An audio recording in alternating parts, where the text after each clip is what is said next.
Ini dampak. Sekarang apakah dampak itu sering terjadi atau tidak gitu.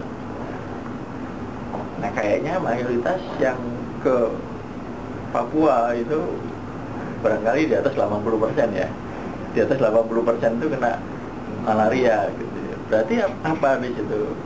Jadi besaran kemungkinannya itu kalau dari skala 1 sampai 5 ya mungkin bukan 3, mungkin 4 atau malah 5 gitu loh kemungkinannya. Iya.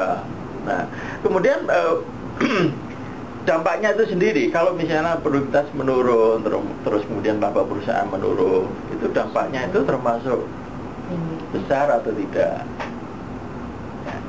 Nah, kalau itu akhirnya berdampak kepada penurunan apa itu laba, penurunan penjualan, yang butuh-butuhnya apa itu penambahan jumlah waktu tunggu untuk sampai mendapatkan gaji.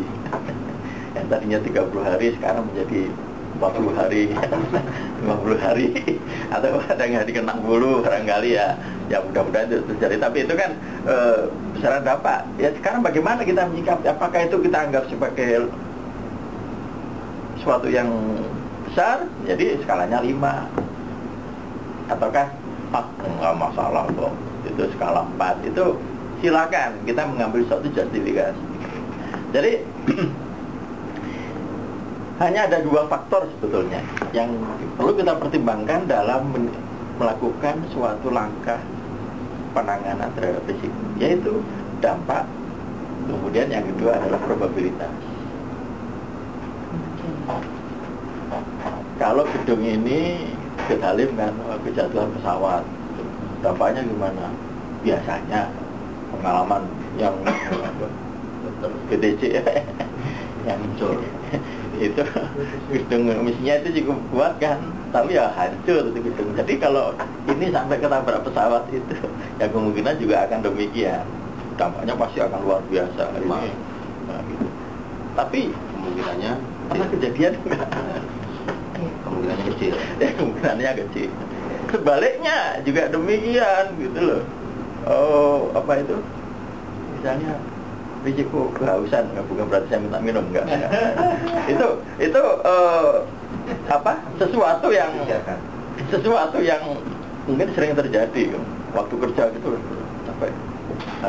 Tetapi dampaknya ya enggak kita Puasa udah biasa 12 jam aja juga nggak masalah kok gitu kan. Berarti kan, nah itu kan secara itu kan demikian. Jadi kombinasi selalu antara risiko dan kemungkinan kecil dampaknya besar ya, kemungkinannya besar dampaknya kecil, itu secara ekstrim kan gitu. Nah tinggal sekarang setelah itu kemudian kita melakukan leveling ya. Kalau 3 sama 3 itu, jadi kita kan matriks Pak ya. Di sini matriksnya saya tidak tergambar ya. Matriks ya kan, ini vertikalnya adalah dampak, ini adalah kemungkinan. Nah itu semua skala 1 sampai 5. Jadi kalau 5 sama 5 berarti kan risikonya gede, dampaknya gede, kemungkinannya gede. Nah itu tentunya termasuk kategori sangat tinggi gitu. Itu aja sebetulnya. Ini yang paling pokok adalah justru pada saat kita menetapkan level risiko. Jadi ada yang sangat tinggi, ada yang tinggi, ada yang sedang, rendah, dan ada yang sangat rendah. Nah, tinggal sekarang kemudian kita menyikapi, kita prioritas mana yang perlu setelah ini ketahuan, kita membuat prioritas ranking. Ya, ranking.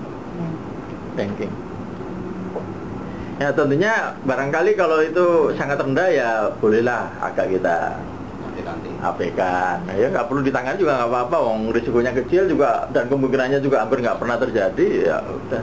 Sebaliknya kalau ini sudah sering terjadi dampaknya parah, ya sudah itu termasuk prioritas. Namun tidak selamanya harus demikian. Walaupun dia sangat tinggi, mungkin tidak selalu harus di prioritas pertama. Karena kan kita masih ada pertimbangan biaya gitu ya. Jadi kalau ini kita tangani mungkin ini berat sebetulnya menangani ini dan biayanya besar.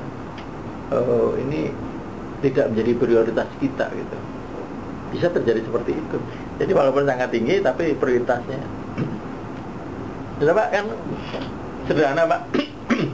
Setiap risiko kita lihat, apakah kemungkinannya itu sering terjadi, terus kemudian dampaknya seperti apa, sehingga kita akan menentukan level risikonya seperti apa.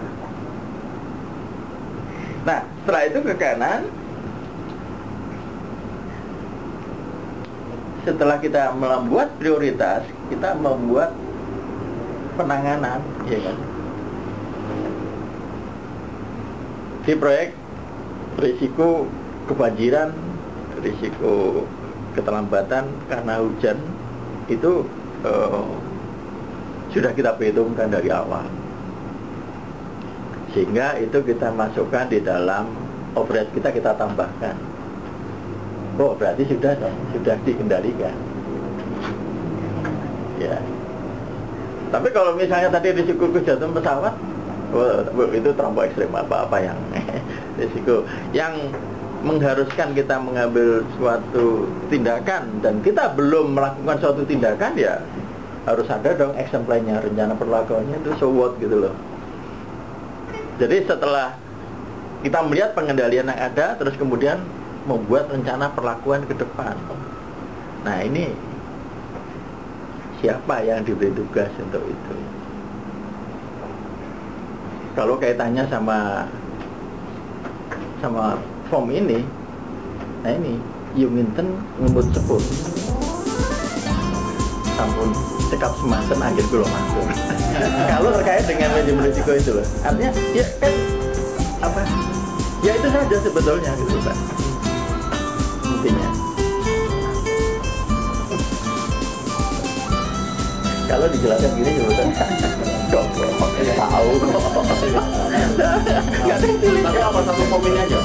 Nah, nanti ada untuk penanganannya.